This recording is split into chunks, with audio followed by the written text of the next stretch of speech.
Which one of the following describe classification of alkaloids based upon biosynthetic pathway of production in the plant? ምን ማለት ነው? አልካሎይዶች እዚህ ጋር ጥያቄው ያለው based upon ምንድነው? biosynthetic pathway ለምሳሌ ምን ማለት ነው? በአንድ በኩል ይሰሩትን በአንድ ላይ መክፈል፣ በሌላ በኩል ይሰሩትን በሌላ በኩል መክፈል ማለት ነው። biosynthetic pathway ማለት እንደዛ ነው። ይሄ አሁን ለምሳሌ ኤ ለምሳሌ ፋርማኮሎጂክ ይላል። ፋርማኮሎጂካል ክላሲፊኬሽን based upon effect classification ነው። ታክሶኖሚካል ክላሲፊኬሽን ደግሞ based upon ለምሳሌ ከፕላንት ኪንግደም የተገኙትን አንድ ኪንግደም የተገኙትን ወደ አንድ ከሌላ የተገኙትን ደግሞ ወደ ሌላ መክፈል ማለት ነው። ሲ ላይ ምን ይላል? ባዮኬሚካል ኦሪጂን ኦፍ ክላሲፊኬሽን ይሄ ነው ማለት ነው። ባዮሲንቴቲክ ፓዝዌይ ምንድነው? ኦሪጂኑ ላይ ነው የሚጀምረው። ባዮኬሚካል ኦሪጂኑ ጅምሩ ላይ ማለት ነው። ስለዚህ ማለት ሲ ነው ማለት ነው። ሁለተኛ ጥያቄ የሚለው ምንድነው? which one of the following classification system is used to classify alkaloids into heterocyclic and non-heterocyclic ring alkaloids? ምንድነው ጥያቄው ያለው?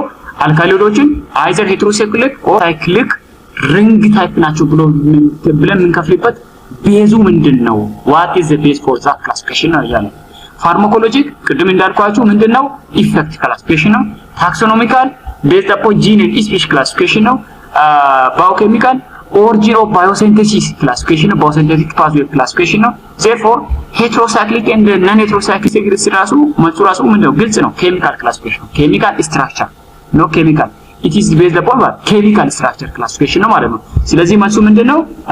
መልሱ ዲ ነው ማለት ነው።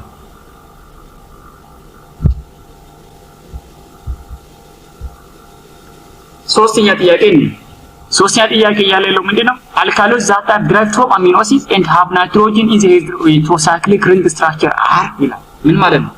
alkaloids generally obtained from amino acids ነው obtained ከአሚኖ አሲድስ obtained ሆነው ማለት ነው።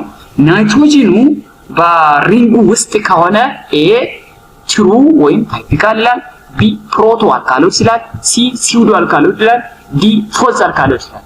ከዚህ መልሱ ምንድነው የሚሆነው? ትሩ ወይም ታይፒካል። ትሩ የሚባሉት ምንድነው? ከአሚኖ አሲድ ተገኝተው ማለት ነው። ናይትሮጂን ዊዝን ዘ ሪንግ ስትራክቸር ካለ ትሩ ይባላል። ከአሚኖ አሲድ ተገኝተው ናይትሮጂን ግን በሪንጉ ውስጥ ከሌለ ደግሞ ፕሮቶ አልካሎይድ ይባላል። ሌላኛው ደግሞ ፎልስ አልካሎይድ የሚባሉት ምንድነው? ከአሚኖ አሲድ ያልተገኙ ግን አሚኖ አሲድ ኢፌክት የሚሰጡት ፎልስ አልካሎይድ ይባላል።